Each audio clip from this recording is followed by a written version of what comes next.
It's on here now. The goalkeeper's beaten, and South Africa have done Gabriel Shaker Sport 2010. የክረምቱ የተጫዋቾች የዝውውር መስኮት የሚከፈተው ከ18 ቀናት በኋላ ነው። ነገር ግን የአውሮፓ ትልልቅ ክለቦች በትልልቅ ተጫዋቾች የዝውውር ጉዳይ ስማቸው ይነሳል። አንድም ለመሸጥ ሁለትም ደግሞ አዳዲስ ተጫዋቾችን ወደ ቡድናቸው ለመቀላቀል ማንቸስተር ዩናይትድ፣ ባርሴሎና፣ ማንቸስተር ሲቲ፣ አርሰናል፣ ቼልሲ እና ሌሎቹም ትልልቅ የአውሮፓ ክለቦች ስማቸው ከወዲሁ እየተነሳ ነው። ለመሆኑ እነዚህን ክለቦች ምን አጣደፋቸው የሚል ጥያቄ ብዙዎቻችሁ ጋር ሊኖር ይችላል። ብዙዎቹ የአውሮፓ ክለቦች የየራሳቸው በፍጥነት ጉዳዮቻቸውን የሚያከናውኑበት ምክንያት ሊኖራቸው ይችላል። ነገር ግን ደግሞ የሚጋሯቸው የጋራ ሰበቦች ደግሞ አሏቸው። ሁላችንም እንደምናውቀው ከጥቂት ቀናት በኋላ የዓለም ዋንጫ ይጀምራል። ዓለም ዋንጫው ተጀምሮ አሁን የሚፈልጓቸው ተጫዋቾች በብዙ ትልልቅ ክለቦች አይን ውስጥ ገብተው እነዚህን ተጫዋቾች ለማስፈረም ከሚደረግ ፉክክር ራሳቸውን መጠበቅ የጋራ ምክንያት ከሚባሉት ነገሮች መካከል አንደኛው ነው። ስለዚህ ምንም አይነት ቢዲንግ ዋር ውስጥ መግባት አለመፈለግ። በሌላ በኩል አሰልጣኞቻቸው የፕሪሲዝን የዝግጅታቸው አካል እንዲሆኑ አዳዲስ ተጫዋቾች ይፈልጋሉ። ይህንን ምቾት ለአሰልጣኞቻቸው ለመፍጠር መፈለግ ሌላኛው ምክንያት ነው። ከዛ በተጨማሪ ግን የክለቦቹ እና የተጫዋቾቹን የኮንትራት ሁኔታ ከግምት ውስጥ በማስገባት ነገሮች እነሱ በሚፈልጉበት መንገድ ሊፈጸም የሚችልበትን ትክክለኛ ጊዜ መምረጥ የሚባሉ ነገሮች አሉ። እነዚህ ምክንያቶች ከ18 ቀናት በኋላ የሚከፈተውን የዝውውር መስኮት እንዳይጠብቁ አድርጓቸዋል። ባርሴሎናን፣ ማንቸስተር ዩናይትድን እና ሌሎችን የአውሮፓ ትልልቅ ክለቦች። አሁን በዚህ ሰዓት ላይ የምናነሳቸው ስፖርታዊ መረጃዎች በአንድ በኩል ባርሴሎና አርሰናልን ጉድ ሊሰራው ነው የሚል ነው። አርሰናል በክረምት የተጫዋቾች የዝውውር መስኮት ራሱን ለማጠናከር ከሚያደርጋቸው ዝውውሮች መካከል አንዱ ይሆናል ተብሎ በሰፊው የሚገመተው ከሆነ ደግሞ የበለጠ አርሰናልን ያጠናክራል ተብሎ የሚታመነውን ዝውውር ባርሴሎና ሊጨርስ 100 ሚሊዮን ዩሮ አቀረበ መባሉን ከጥቂት ደቂቃዎች በፊት ሰምተናል። አንቶኒ ጎርደን ባርሴሎናን ለመቀላቀል ወደ ስፍራው አምርቷል። የሕክምና ምርመራ ማድረግና እንደዚሁም ደግሞ በግል ጉዳዩ ከባርሴሎና ጋር ስምምነት መድረስ ያን ያህል ከባድ የሚሆን ጉዳይ አይደለም።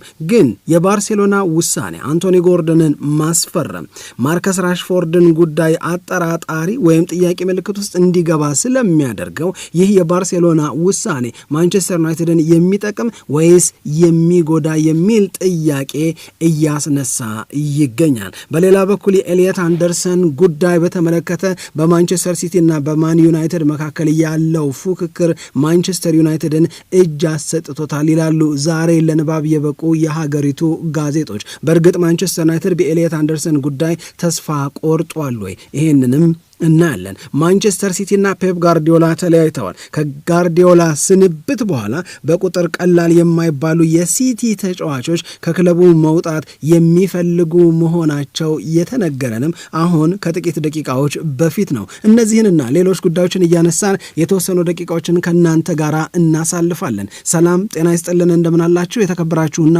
የተወደዳችሁ የሸገር ስፖርት ዊዝ አበበ ግደይ የዩቲዩብ ቻናል ቤተሰቦቻችን በያላችሁበት እጅግ አስደሳች ጊዜን እያሳለፋችሁ እንደሆነ ተስፋ እናደርጋለን። መልካሙን ሁሉም ለእናንተ እንመኛለን። ታዲያ ይህንን የእኛን ቻናል ሰብስክራይብ አድርጉ፣ የደውል ምልክቱን ተጫኑት፣ ሊንኩን ለሌሎች ማጋራታችሁንም አትርሱ እንላለን።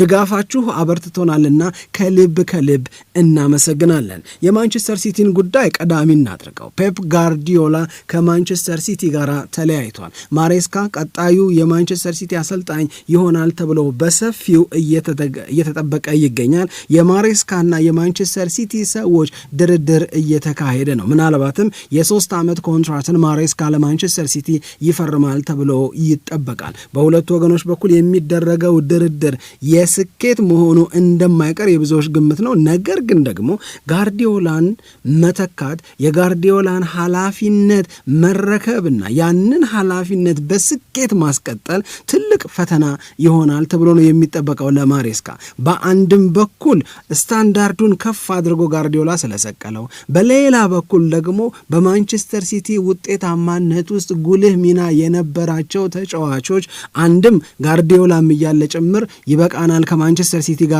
ያሉና የውድድር ዓመቱ ሲያበቃ እየተሰናበቱ እንደነ ጆን ስቶንስ እንደነ ሲልቫ አይነት ተጫዋቾች በቃ ማንቸስተር ሲቲ ጋር ተለያይተዋል። የጋርዲዮላ ስንብት ይፋ ከተደረገ በኋላ ደግሞ ወደ 3 የሚደርሱ ተጫዋቾች ከማንቸስተር ሲቲ ጋር መቀጠል አይፈልጉም ተብሏል። በተለይ አሁን ከጥቂት ደቂቃዎች በፊት የተሰማው የሩበን ዲያዝ ጉዳይ ነው። ሩበን ዲያዝ ለወኪሉ መልእክት አስተላልፏል። በአስቸኳይ ከማንቸስተር ሲቲ ወጥቼ ለሌላ አዲስ ግን ትልቅ ክለብ የሚጫወትበትን ሁኔታ ፈልግ አመቻች የሚል ትዕዛዝ ሰጥቶታል ነው የሚሉት አሁን ከደቂቃዎች በፊት የወጡት መረጃዎች። እነዚህ መረጃዎች የሚያሳዩት እንግዲህ ይህንን ሩበን ዲያዝ የሚባልን ተጫዋች ሲቲ ሊያጣው እንደሚችል ነው። በእርግጥ በሲቲና በሩበን ዲያዝ መካከል ውል አለ። ይህንን ውል ማክበር እስከ ውሉ ዓመት ፍጻሜ ድረስ አብሮ መቆየት ግን የተጫዋቹ ፍላጎት አይደለም። ማንቸስተር ሲቲ የሚችለውን በሙሉ ያደርጋል።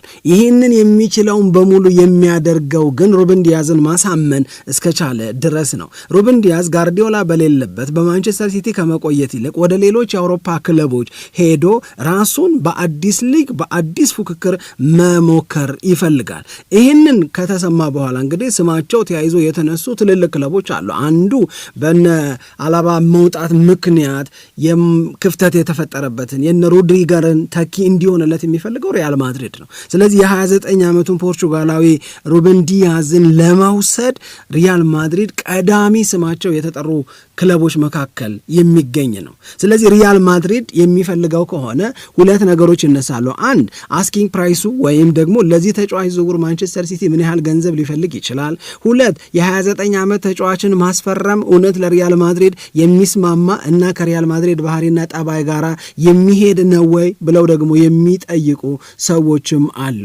ይህም ተባለ ይህ ግን ዲያዝ ከማንቸስተር ሲቲ ጋራ ከዚህ በላይ መቀጠል አይፈልግም። እሱ ግን ብቸኛው ተጫዋች አይደለም። በነገራችን ላይ ወደ 255 የሚደርሱ ጨዋታዎችን የተጫወተ በ52 ሚሊየን አካባቢ ሊሸጥ ይችላል ተብሎ ዋጋ የወጣለት ሰው ነው ሩበን ዲያዝ። የሚገርም ተከላካይ ነው። ይህንን ተጫዋች ማጣት ለማንቸስተር ሲቲ የሚያጎድለው ወይም ደግሞ የሚፈጥረው ክፍተት አለ። ግን እሱ ብቸኛው ነው ወይ ነው? ሮድሪም ከባርሴሎና እና ደግሞ ከሪያል ማድሪድ ጋር ተያይዞ ስሙ የሚነሳ ነው። በተለይ ሪያል ማድሪድን የመቀላቀል ፍላጎት አለው።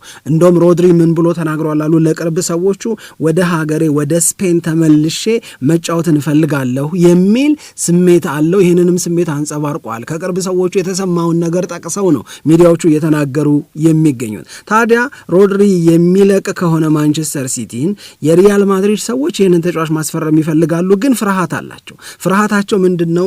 በ2024 የባሎንዶርን ካሸነፈ በኋላ ሮድሪ በተደጋጋሚ የጉዳት ዜና የሚያጋጥመው የሚሰማበት፣ እንደዚሁም ደግሞ በጉዳት ምክንያት የማያገለግልባቸው ጨዋታዎች ይበዛል። የሮድሪ አለመኖር ተገለጸ። ሮድሪ ይህን ያህል ጨዋታ ያልፈዋል። እንደውም የማንቸስተር ሲቲ በዘንድሮ የውድድር ዓመት ሊጉን ማሸነፍ አለመቻል ከሮድሪ የተሟላ አገልግሎት መስጠት ካለመቻል ጋር የሚያያይዙት ሰዎች አሉ። ለማንኛውም እሱም ወደ ሀገሬ ወደ ስፔን መሄድ እፈልጋለሁ ማለቱ ተሰምቷል። እሱም ሌላው ማንቸስተር ሲቲ የሚያጣው ተጫዋች ነው። ከሱ በተጨማሪ ደግሞ ግቫርዲዮልም እንደዚሁ ከማንቸስተር ሲቲ ጋር የመቆየቱ ጉዳይ በጣም አጠራጣሪ ሆኗል። ይህንንም ተጫዋች የስፔን ታላላቅ ክለቦች እየፈለጉት ይገኛሉ። ስለዚህ ባርሴሎና፣ ሪያል ማድሪድ፣ ባየር ሚዩኒክ እንደነዚህ ያሉ በማንቸስተር ሲቲ ቤት ውስጥ ያሉትን የመውጣት ፍላጎቶች በሚገባ ለመጠቀም አሰብስፈዋል የሚባሉ ክለቦች ናቸው። ጋርዲዮላን እና እነዚህን ተጫዋቾች እነ በርናንዶ ሲልቫን ጨምሮ በአንዴ ማጣት ፈተናውን ለማሬስካ ያከፋበታል የሚል ነገር ነው መናገር የምንችለው።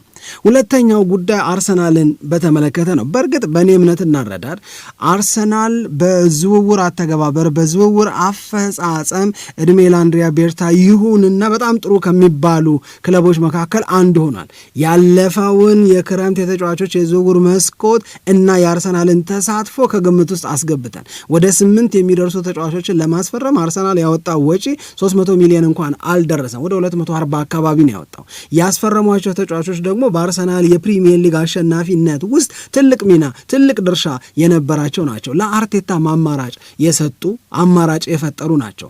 አርሰናል እኮ በጣም ብዙ ተጫዋቾች ተጎድተውበታል። የነዚህ ተጫዋቾች መጎዳት የአርሰናልን የፕሪሚየር ሊግ ሻምፒዮንነት ያላስቀረው ክረምትና አንድሪያ ቤርታ የሰሩት ዝውውር ውጤት ነው። የዛ ሪፍሌክሽን ነው ወይም የዛ ነጸብራቅ ነው። ስለዚህ አሁንም የአውሮፓ ቻምፒዮንስ ሊጉ የቅዳሜ ጨዋታ ተደርጎ አርሰናል ማሸነፍ አለማሸነፉን አውቆ ሙሉ በሙሉ የአርሰናል የውድድር ዓመት ከተጠናቀቀ በኋላ አርቴታ ስለሚሰናበቱ ተጫዋቾች፣ አርቴታ ከክለቡ ጋር ስለሚቀጥሉ ተጫዋቾችና አዳዲስ ቡድኑን እንዲቀላቀሉ ስለሚፈልጋቸው ተጫዋቾች በይፋ የሚናገራቸው ነገሮች ይኖራሉ።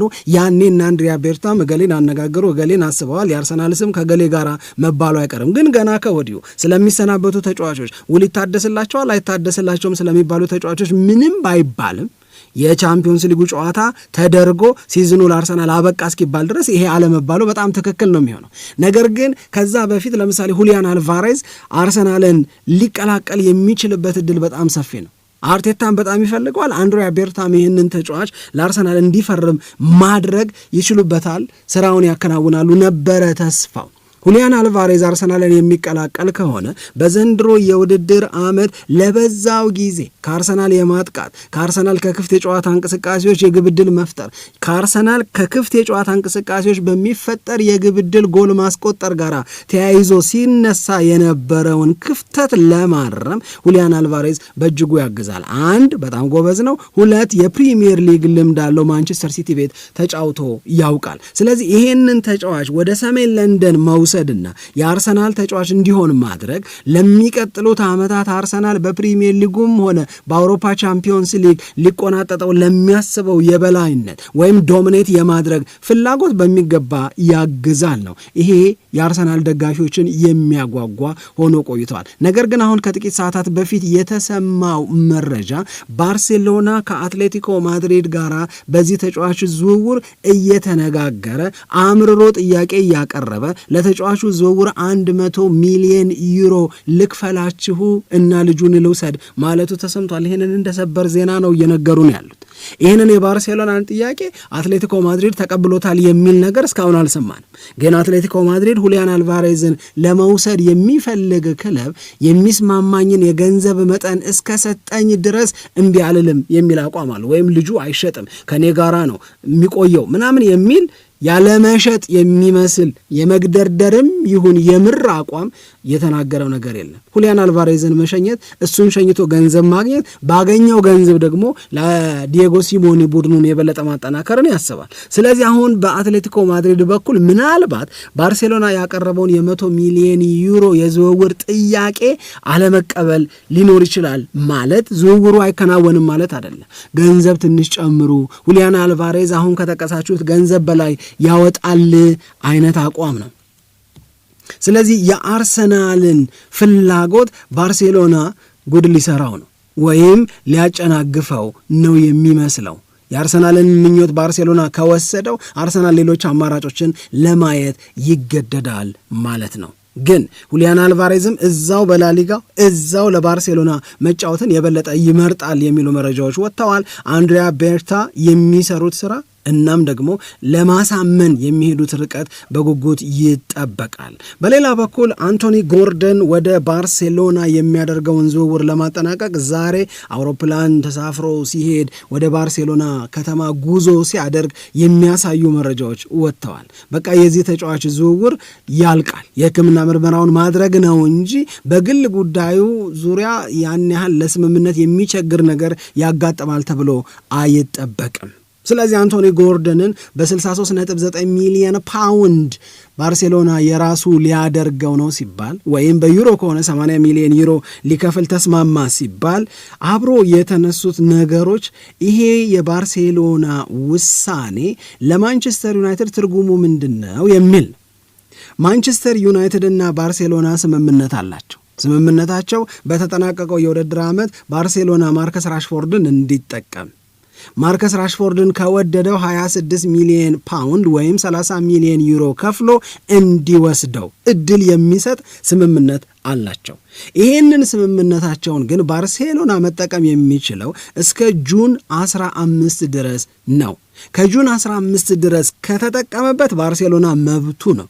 እስከ ጁን 15 ድረስ ካልተጠቀመበት ግን ማንቸስተር ዩናይትድ ማርከስ ራሽፎርድን በነፃ የገበያ ድርድር ከ26 ሚሊዮን ፓውንድ በላይ ያወጣልኛል ብሎ መደራደር፣ ፈላጊ ካለው ለፈላጊው መሸጥ ይችላል። ባርሴሎና የመግዛት መብቱን ከጁን 15 በኋላ ያጣል ማለት ነው።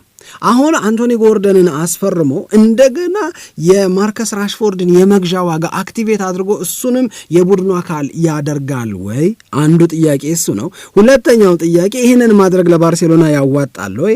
ሶስተኛው ደግሞ የእውነት ለመናገር ለባርሴሎና የሚሻለው አሁን ያደረገው ነው ወይ? ያ ማለት አንቶኒ ጎርደንን አስፈርሞ ማርከስ ራሽፎርድን ጉዳይ እንዲህ አየር ላይ እንዲዋልል ማድረግ ባርሴሎና የወሰነው ትክክለኛና ቡድኑን የሚጠቅም ውሳኔ ነው ወይ? ከሁለቱ ማን ይሻላል? ማን ነው ለባርሴሎና የተሻለ ተጫዋች የሚሆነው የሚል ነው። በተለያዩ መመዘኛዎች ልንመዝነው እንችላለን። መመዘኛ አንድ የሚሆነው ማርከስ ራሽፎርድ በላሊጋው ኦልሬዲ በዚህ የውድድር ዓመት ራሱን በደንብ ያሳየ፣ ለሃንሲ ፍሊክ ምቾትን የሰጠ፣ በነዴኮ የተወደደ፣ የባርሴሎና ደጋፊዎችም ይሁን ያሉት ራሱን ላሊጋው ላይ ፕሩቭ አድርጓል።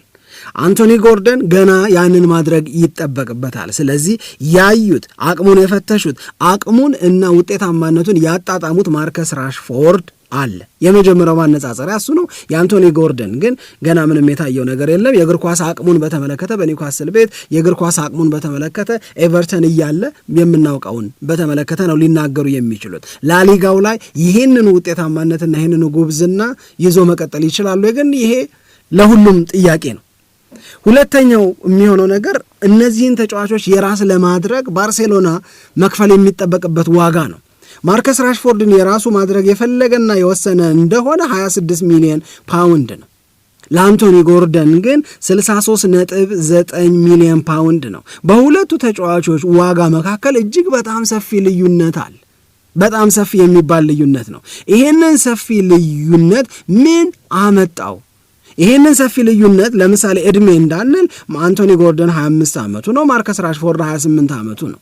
ስለዚህ በሁለቱ መካከል የ3 ዓመት የዕድሜ ልዩነት አለ። ኦፍኮርስ ባርሴሎና ለአንቶኒ ጎርደን ይሰጣል ተብሎ የሚጠበቀው የ5 ዓመት ኮንትራት ነው።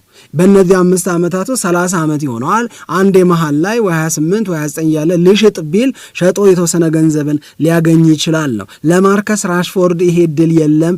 ብቸኛው በባርሴሎና በኩል ሊጠቀስ የሚችል ነገር ነው። ነገር ግን ደግሞ በሜዳ ላይ ውጤታማነታቸው ያነጻጸርን እንደሆነ የማርከስ ራሽፎርድ ቁጥሮች ከአንቶኒ ጎርደን ይበልጣሉ፣ በደንብ ይሻላሉ። ይህንን መሻል እንዴት ባርሴሎና አላየውም? እንዴት ከግምት ውስጥ አላስገባውም የሚል ነው። እንግዲህ ባርሴሎና ማንቸስተር ዩናይትድን 26 ሚሊዮን ፓውንድህን እንካ፣ ተጫዋቹን የራሴ አድርጌዋለሁ፣ ከዚህ በኋላ የኔ ተብሎ ነው የሚጠራው ማለት ይችላል። ይሄንን አላለም ማለት ግን በድጋሚ አውሰኛ ይለውም ማለት አይደለም። ብዙዎቹ የእንግሊዝ ሚዲያዎች፣ በጣም ብዙዎቹ የስፔን ሚዲያዎች ባርሴሎና በራሽፎርድ በኩል የሚኖረው ፍላጎት እንደገና የመዋስ ነው። ይሄ ማንቸስተር ዩናይትድ ከተጫዋቹ ጋር በተያዘ የሚያወጣ ወጪ እንዳይኖርበት ያደርገዋል። ነገር ግን ደግሞ ማንቸስተር ዩናይትድ ቤት ውስጥ ያለውን የገንዘብ ክፍተት ለሚያውቅ ሰው ከዚህ ተጫዋች የሚገኘው 26 ሚሊዮን ፓውንድ እንዳለ እንደ ትርፍ ስለሚቆጠር ለማንቸስተር ዩናይትድ ትርጉሙ በጣም ብዙ ነበረ። ግን ባርሴሎና ይህንን አማራጭ ከመረጠ፣ ራሽፎርድም ያንን ከሆነ የሚፈልገው ለማንቸስተር ዩናይትድ ምንም አይነት አማራጭ አይኖርም። ግን እናነጻጽራቸው። ቁጥራቸው ምን ያሳየናል? ለምሳሌ በዘንድሮ የውድድር ዓመት በየሊጎቻቸው ይሄኛው ራሽፎርድ በላሊጋው፣ አንቶኒ ጎርደን ደግሞ በእንግሊዝ ፕሪሚየር ሊግ ላይ በየ90 ደቂቃ የነበራቸው ጎል የማስቆጠር አቅም የአንቶኒ ጎርደን 0.3 ነው ፐር ጌም። አንድ ጎል የጎሉ መጠን 0.3 ነው፣ ግማሽ እንኳን አልደረሰም። ማርከስ ራሽፎርድ ግን 0.5 ነው። ስለዚህ በጎል ማስቆጠር አቅም ራሽፎርድ የተሻለ የውድድር ዓመት አሳልፈዋል ማለት ነው። ለቡድን ጓደኞች በሚሰጥ የግብ ኳስ አመቻችቶ መስጠት ወይም አሲስት የምንለው አንቶኒ ጎርደን 0.1 ነው፣ ማርከስ ራሽፎርድ 0.4 ነው። ይሄም ከፍተኛ ብልጫ አለው። ቁጥራቸው የሁለቱም ብዙ ደስ አይልም እንኳን ብንል። የሚፈጠሩ የግብ ዕድሎችን የምናነሳ ከሆነ አንቶኒ ጎርደን 1.3 ዕድሎችን በጨዋታ ይፈጥራል። ወይም ማርከስ ራሽፎርድ ደግሞ 2.4 የግብ ዕድሎችን በየ90 ደቂቃው ይፈጥር ነበረ። የሚሞክሯቸው የግብ ሙከራዎች ወይም ሹቲንግ አኪሬሲ የሹት አኪሬሲን ስናነሳ 54.1% አንቶኒ ጎርደን የሚያደርጋቸው ሙከራዎች ትክክል ናቸው፣ ኢላማቸውን ይጠብቃል። የማርከስ ራሽፎርድ ግን 59.2 ነው። በዚህም ማርከስ ራሽፎርድ ብልጫ አለው። ኳሶችን የማሻገር አቅም፣ ኳሶችን በማሻገር ውጤታማነት 0.8 ነው የአንቶኒ ጎርደን በአንድ የ90 ደቂቃ ጨዋታ። የማርከስ ራሽፎርድ ደግሞ 1.6 ነው። በእጥፍ አሁንም ማርከስ ራሽፎርድ ይበልጠዋል። ወደፊት የሚሰጡ ኳሶች ወይም ፎርዋርድ ፓስ የምንላቸውን ደግሞ ስናነሳ 6.8 ነው የአንቶኒ ጎርደን፣ የማርከስ ራሽፎርድ 5.4 ነው። ስለዚህ በእነዚህ ማነጻጸሪያዎች አንቶኒ ጎርደን ከማርከስ ራሽፎርድ የሚሻለው በአንድ ነገር ብቻ ነው። ወደፊት በሚሻገሩ ኳሶች ወይም ወደፊት ኳስ ለማቀበል በሚደረግ ጥረት የሱ 6.5 ከማርከስ ራሽፎርድ 5.4 ይበልጣል። ይሄ ነው። ስለዚህ በእነዚህ ሁሉ ነገሮችም ማርከስ ራሽፎርድ ከአንቶኒ ጎርደን የተሻለ የውድድር ዓመትን አሳልፏል። ግን ከነዚህ የሁለቱ ተጫዋቾች ንጽጽር በተጨማሪ አንቶኒ ጎርደንን ለማስፈረም የወሰነው ባርሴሎና ሌሎቹ የሱ የመስመር ተጫዋቾች ውስጥ አቅማቸው ከአንቶኒ ጎርደን ጋር እንዴት ነው ስንል አንቶኒ ጎርደን 26 ጨዋታዎችን ተጫውቷል። ላሚን ያማል 28 ነው፣ ራፊኒያ 22 ነው፣ ራሽፎርድ 32 ነው። ብዙ ጨዋታዎችን በማድረግ ማርከስ ራሽፎርድ ከሁሉም ይበልጣል። ጎሎችን ማስቆጠር ጎርደን 6 ነው፣ ላሚን ያማል 16 ነው፣ ራፊኒያ 13 ነው፣ ራሽፎርድ 8 ነው። አንቶኒ ጎርደን ከሁሉም ያነሰ ነው። ለጎል የሚሆኑ ኳሶችን መስጠት አንቶኒ ጎርደን 2 ነው፣ ላሚን ያማል 12 ነው፣ ራፊኒያ 3 ነው፣ ራሽፎርድ 9 ነው። አሁን በዚህም ጎርደን ከሁሉም ያንሳል። ስለዚህ ባርሴሎና ምን እያደረገ ነው፣ ባርሴሎና ምን እያሰበ ነው የሚለው የብዙዎች ጥያቄ ቢሆን የሚገርም አይደለም። እነዚህን ሁሉ ሀቆች ከመፈተን እነዚህን ሁሉ አቅሞች ከመገምገም ጋር የተያዘ ነው። አንድ የሚነሳው ነገር የባርሴሎና አሰልጣኝ ሃንሲ ፍሊክ የተጫዋቾቻቸውን ብዙ ሜዳ አካሎ የመጫወት ጉዳይ ይፈልጋሉ የሚለው ነው። በዚህ ረገድ በጣም ብዙ ሜዳ አካሎ በመጫወት ላሚን ያማልን የሚያክል የለም። 9.23 ነው ኪሎ ሜትር በአንድ የ90 ደቂቃ ጨዋታ ይህንን ያደርጋል። ራፊኒያ 9.26 ነው፣ እሱ አንደኛ ደረጃ ላይ ይቀመጣል። ሮበርት ሌቫንዶቭስኪ 6.4፣ ማርከስ ራሽፎርድ 5.5፣ አንቶኒ ጎርደን 7.43 ነው። በዚህ ከማርከስ ራሽፎርድ ከሌቫንዶቭስኪ የተሻለ ይሆናል። ከራፊኒያና ከላሚን ያማል ደግሞ ያነሰ ነው የሚሆነው። ለማንኛውም ውሳኔው የባርሴሎና ነው የሚሆነው። ባርሴሎና ማርከስ ራሽፎርድን አላስቀደመም። ነገር ግን ለማርከስ ራሽፎርድ በባርሴሎና ቤት መቆየት የውሰትም ቢሆን የድጋሚ ጥያቄን አያቀርብም ማለት አይደለም። ገንዘብ ለመክፈል ግን ብዙ ፍላጎት የለውም። የበዛው ፍላጎቱ ለአንቶኒ ጎርደን ነው። ከአንቶኒ ጎርደንም በላይ ግን የሚፈልገው ደግሞ ከአርሰናል ጋር ፉክክር ይገጥምበታል የተባለውንና አሁን ከሰዓታት በፊት 100 ሚሊዮን ዩሮ አቀረበለት የተባለውን የሁሊያን አልቫሬዝን ጉዳይ ነው። ይሄ የቅርብ ሰዓት መረጃ ነው። ሌላኛው ጉዳይ ማንቸስተር ዩናይትድ እና ማንቸስተር ሲቲ ግብ ትንቅንቅ ውስጥ ይገቡበታል የተባለው የኤሊየት አንደርሰን ጉዳይ ነው። ማንቸስተር ዩናይትድ እጅ ሰጥቷል ብለውናል። ከሰዓት በኋላ በየገጾቻቸው ላይ ጽሑፍ ይዘው የወጡ የእንግሊዝ ሚዲያዎች ኤሊየት አንደርሰንን ለማስፈረም ማንቸስተር ሲቲ እና ማንቸስተር ዩናይትድ ፍላጎት አላቸው። ዩናይትድ ቅድሚያም ብልጫ እንደተወሰደበት ተጫዋቹ ሞሮፍ ወደ ማንቸስተር ሲቲ ተጫዋችነት የሚቀየር መሆኑ የበለጠ እየታመነ የመጣ ቢሆን ማንቸስተር ዩናይትድ ግን የሚችለውን በሙሉ ያደርጋል፣ እስከ መጨረሻው ይፍጨረጨራል ተብሎ ነበር። አሁን ከሰዓት በኋላ ጋዜጦቹ ያስነበቡን ነገር ግን ማንቸስተር ዩናይትድ እጅ ሰጥቷል። ተጫዋቹ የማንቸስተር ሲቲ የመሆኑን ነገር አምኖ ተቀብሏል። ይሄ ተጫዋች ለምን ወደ ማንቸስተር ሲቲ ያልን እንደሆነ አንድ ማንቸስተር ሲቲ የበለጠ የፈለገው የመሃል ሜዳ ተጫዋች ኤሊየት አንደርሰንን ነው። ኤንዞ ፈርናንዴዝም ተብሎ ነበረ። ነገር ግን ኤንዞ ፈርናንዴዝን መውሰድ አልፈለጉም። ለሱ 100 ሚሊዮን ፕላስ ከመክፈል ይልቅ ለኤሊየት አንደርሰን መክፈልን ማንቸስተር ሲቲዎች መርጠዋል። ስለዚህ የማንቸስተር ሲቲ እና የኤሊየት አንደርሰን ወይም የማንቸስተር ሲቲ እና የኖቲንግሃም ፎረስት ድርድር የበለጠ መስመር እየያዘ ማንቸስተር ዩናይትድ እንዲህ ያለ ግፊያ ውስጥ መግባትን ስላልመረጠ ምርጫው ስላልሆነ በቃ አምኖ ተቀብሏል ነው። ሌሎች አማራጮች አሉት። ቀደም ሲል ስናነሳቸው የነበሩት የነ ቶናሊ፣ ቀደም ሲል ስናነሳቸው የነበሩት የነ አደም ዋርተን፣ ቀደም ሲል ስናነሳቸው የነበሩ ሌሎች መሀል ሜዳውን ለማጠናከር ይረዱኛል ያላቸውን ተጫዋቾች ከግምት ውስጥ አስገብቶ እነሱን ለማግኘት ጥረት ያደርጋል ተብሎ ነው የሚጠበቀው። ስለዚህ ማንቸስተር ዩናይትድ ልክ ነው የእንግሊዝ ጋዜጦች እየነገሩን እንዳሉት ከሆነ ኤሊየት አንደርሰንን ማንቸስተር ሲቲ ይውሰድ፣ እኛ ሌሎቹ አማራጮቻችን ላይ ትኩረት እናደርጋለን ብለዋል። እንደነ ማቲያስ ፈርናንዴዝ ከዌስትሃም ዩናይትድን እንዲቀላቀሉ ከሚሰራባቸው ተጫዋቾች መካከል ስማቸው የተካተተ ነው የሚለውንም እንደዚሁ ማንሳት ይገባል። ለማንኛውም ለሰዓቱ